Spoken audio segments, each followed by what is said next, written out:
Kemi's hands trembled as she stirred the Egusi stew. The rich aroma of ground melon seeds and palm oil filling the vast kitchen of Femi Oba's Lagos mansion. The marble counters gleamed under the soft glow of pendant lights, and the hum of the air conditioner was the only sound breaking the silence, until his voice cut through like a blade.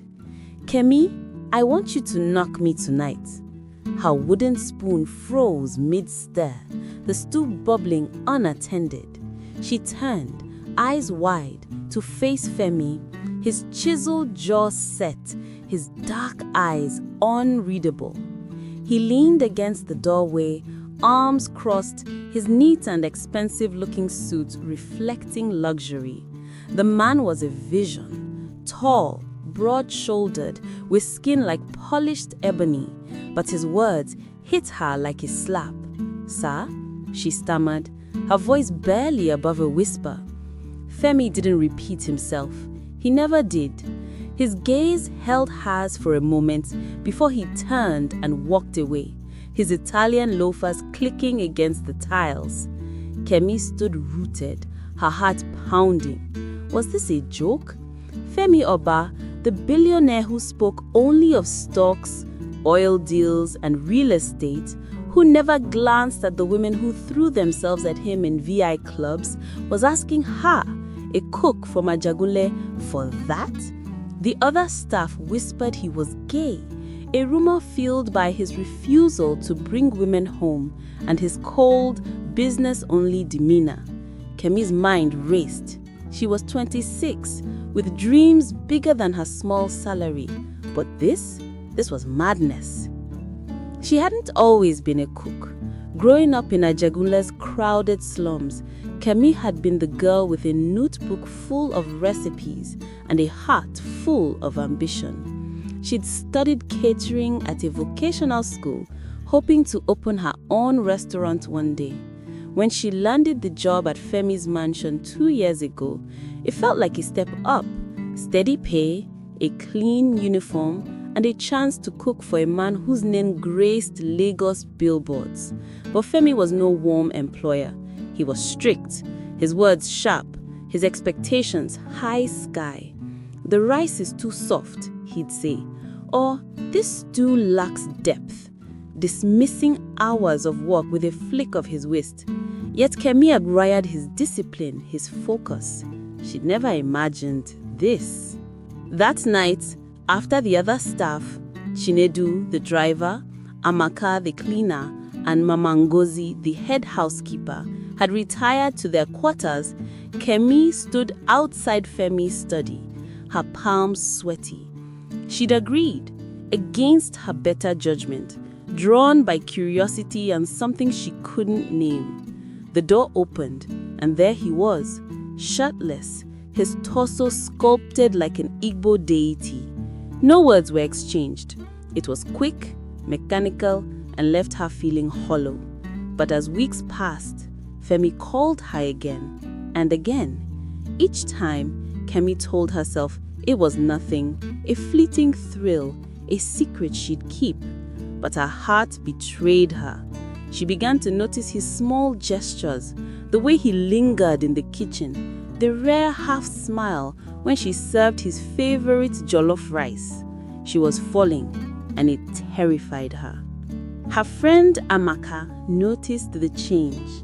Over lunch in the staff quarters, picking at a plate of fried plantain, Amaka leaned in, her voice low. "Kemi, you are glowing too much these days. What did they happen?" Kemi tried to laugh it off, but her eyes narrowed. "Don't tell me it's Oga. That man only loves his money. You are from Ajegunle, Kemi. He's a billionaire. He will chew you and spit you out." Kemi waved her away, but the words stung. She knew Amaka was right. Femi's calls were always about business, oil contracts, Dubai meetings, stock prices. He never asked about her life, her dreams. Yet, each time he summoned her, she went, hoping for a glance that said she was more than a cook. Months passed, and the encounters continued. sporadic, wordless, always on his terms. Kemi's feelings grew, a dangerous vine wrapping around her heart. She began to imagine a future, foolishly picturing herself beside him, not as a servant but as an equal. She'd catch herself daydreaming while pounding yam, wondering if he felt something too. His indifference was maddening. He'd thank her for a meal with the same cool nod he gave Chinedu for driving him to Ikoyi, but Kemi clung to hope, ignoring Amaka's warnings and Mama Ngozi's knowing sighs. Then one evening, as Femi returned from a trip to Abuja, his face like thunder, Kemi, serving his dinner, noticed his clenched fists, the way he ignored the steaming plate of pounded yam and vegetable stew. "Oga, is everything okay?" she asked softly, her voice trembling. Femi's eyes snapped at her, cold and sharp. "Stay out of my way, Kemi. You're not my girlfriend. You're not my wife. You're just the cook."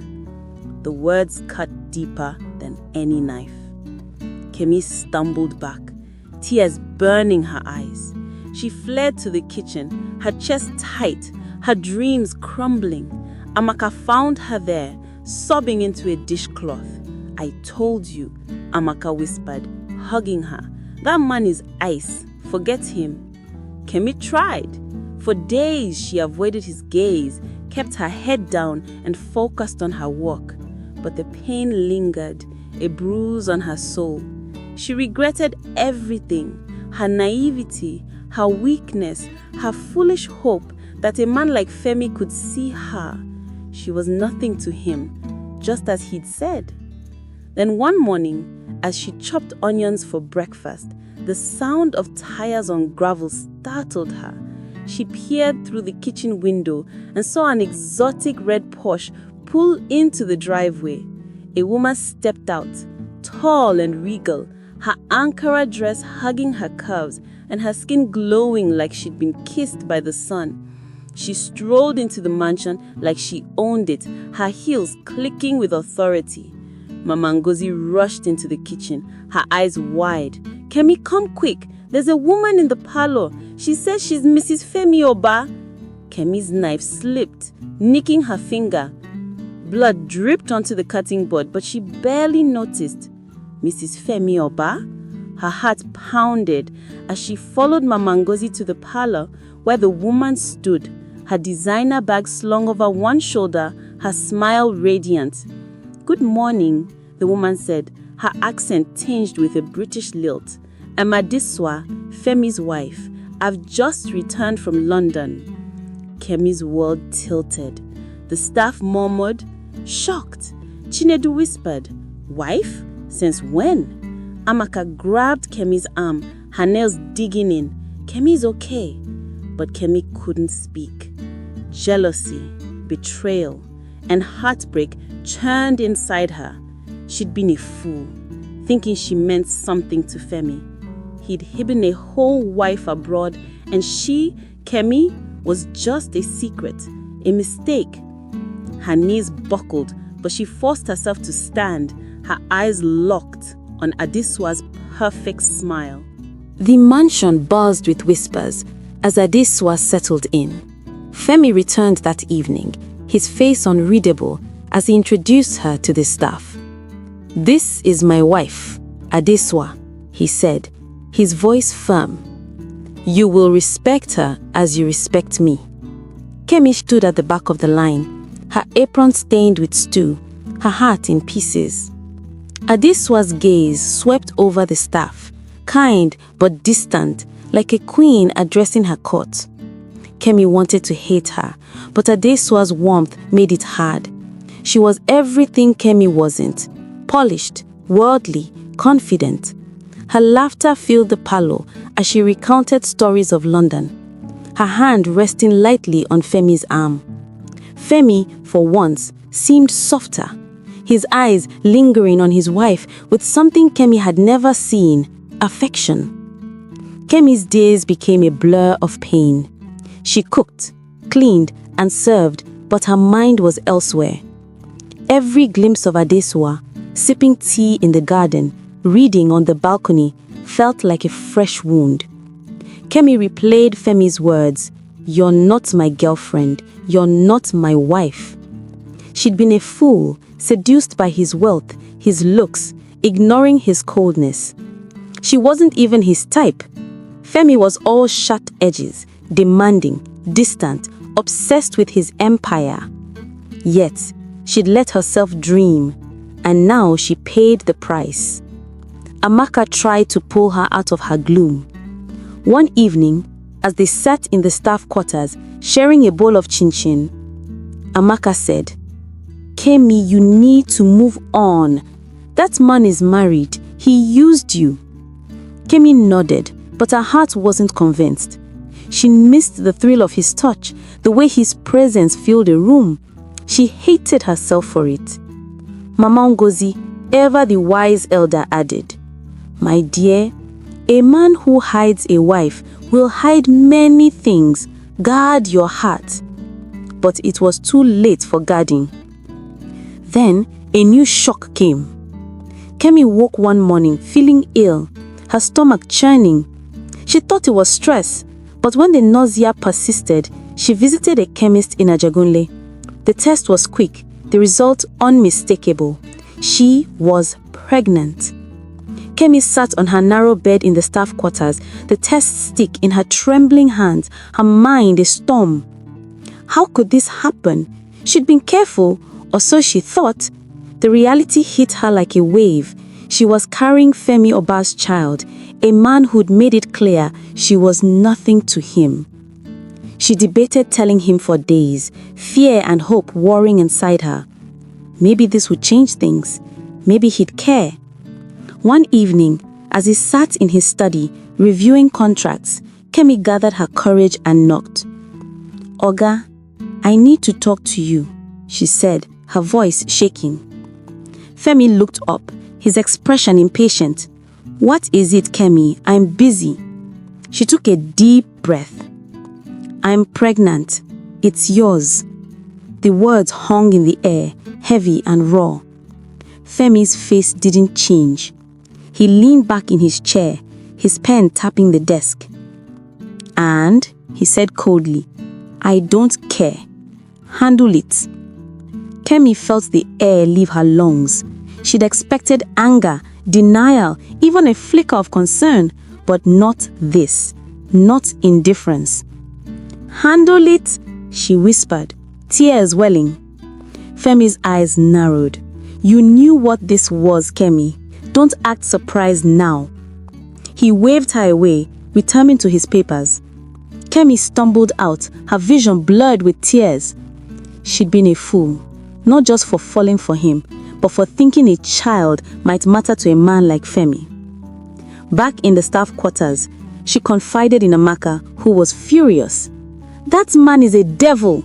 Kemi, you can't keep this baby. He'll never claim it. You'll be stuck, alone, with nothing." Mama Ngozi, overhearing, shook her head. "My dear, a child is a blessing, but you must think carefully. This world is hard for a single mother, especially one from Ajegunle." Kemi listened, torn. She didn't want to raise a child in poverty, but she couldn't bear the thought of ending the pregnancy. It was a piece of her, a life she had created, even if it was born from a mistake. Adeswa's presence in the mansion only deepened Kemi's despair. The woman was kind, unaware of Kemi's pain, but her every smile felt like a taunt. One afternoon, as she served lunch, fried rice and peppered chicken, Adeswa complimented her cooking. "Kemi, this is divine. You must teach me your recipe." Kemi forced a smile, her heart breaking. Adeswa was perfect, the wife Femi had chosen, while Kemi was just the cook he'd used. She began to avoid the main house, sticking to the kitchen, her pregnancy a secret she guarded fiercely. But secrets don't stay hidden in a mansion full of eyes. Chinedu noticed her nausea, Mama Ngozi caught her crying, and Amaka's whispers spread. Soon the staff knew, and their pity was worse than their judgment. "Poor Kemi," they would say, thinking she couldn't hear them. "She thought she could trap Oga." Kemi wanted to scream that it wasn't true, that she hadn't planned this, but shame silenced her. She regretted everything, her weakness, her hope, her love for a man who saw her as nothing. One night, unable to sleep, Kemi sat by the kitchen window, staring at the moonlit garden. She remembered her mother's words from years ago. Kemi, never let a man's wealth blind you. A good heart is worth more than gold. She'd ignored that wisdom, dazzled by Femi's power, and now she faced the consequences. She touched her still, flat stomach, whispering, "What do I do with you?" The baby was her burden, her choice, and she had no answers. Kemi's days became a battle between her heart and her reality. She worked harder, chopping, stirring, serving, as if keeping busy could erase her pain. But every moment in the mansion reminded her of her mistake. Adeswa's laughter echoed through the halls. Femi's indifference stung like salt in a wound, and her growing belly was a secret she couldn't hide forever. She avoided mirrors, hating the reflection of a woman who'd fallen so cheaply. Femi wasn't her type, too cold, too proud, but she'd let his wealth and charm cloud her judgment. Now, she was pregnant, alone, and out of options. Amaka urged her to leave the mansion. "Kemi, go back to Ajegunle. Start over. You can't raise a child here under their noses." But Kemi had no savings, no plan. Her family was poor, her mother sick, her siblings relying on her small salary. Quitting meant starvation for them all. She thought of abortion, but the idea made her stomach turn. This child, unwanted by its father, was still hers. She clung to a fragile hope that she could make it work, that she could be strong like the women in her village who raised children against all odds. One evening, as Kemi cleaned the kitchen, Adeswa appeared, her smile hesitant. "Kemi, can we talk?" Kemi's heart raced. Had she heard the rumors? Did she know? Adeswa sat at the counter, her eyes kind but searching. "I've noticed you're not yourself lately. Is something wrong?" Kemi wanted to confess, to scream about Femi's betrayal, but fear stopped her. Instead, she mumbled, "I'm fine, ma." Adeswa frowned, but didn't press. She left Kemi with a mix of guilt and envy. Adeswa was good, too good for Femi, and Kemi hated herself for resenting her. The turning point came unexpectedly. One morning, as Kemi served breakfast, Femi's phone rang. He stepped outside to take the call, his voice low but tense. When he returned, his face was dark, his movements sharp. He snapped at Chinedu for a smudge on the car, berated Mama Ngozi for a dusty shelf, and ignored Adeswa's attempts to calm him. Kemi, watching from the kitchen, felt a strange pull. Despite everything, she wanted to know what troubled him. It was a mistake she would regret. Later, she found him in the study, papers scattered across his desk. "Oga, what's wrong?" she asked, her voice soft. Femi's head snapped up, his eyes blazing. "I told you to stay out of my life, Kemi. You think because you are pregnant, you have a claim on me? You are nothing but a mistake." The words were a hammer to her heart. Kemi fled, tears streaming, her resolution crumbling. She locked herself in the staff bathroom, sobbing until her chest ached. That was the moment she knew she couldn't stay. That night, Kemi packed her small bag, her hands shaking. She wrote a letter to Mama Ngozi, explaining she was leaving for Ajegunle, that she couldn't face Femi or Adeswa anymore. She didn't mention the pregnancy. She would bear that burden alone. As she slipped out of the mansion, the gate creaking behind her, she felt a strange relief.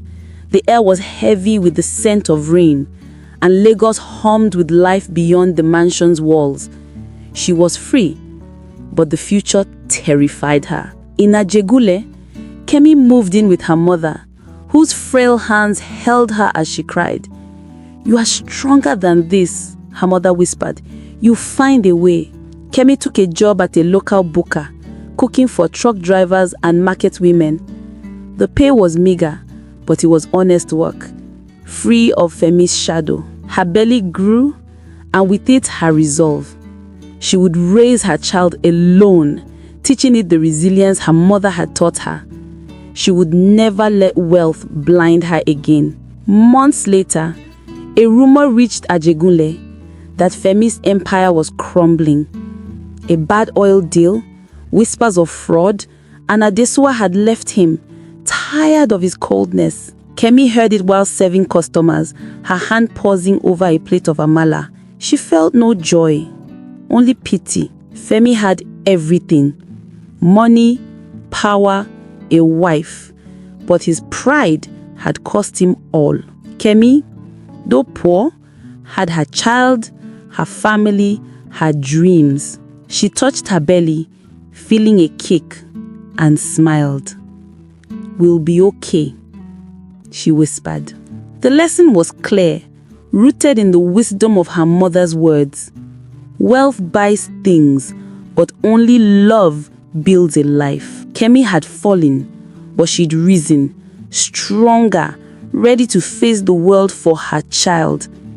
In the chaos of Ajegunle's markets, amidst the noise of hawkers and the scent of Ankara, she found peace, knowing she'd chosen herself. That is the end of the story. I hope you enjoyed it. Support me by liking and subscribing to my channel. Also, let me know what you think about the story. Tell me the kind of stories you would want me to write more. Also, tell me where you're watching from. Thank you. See you in my next video. Enjoy your day.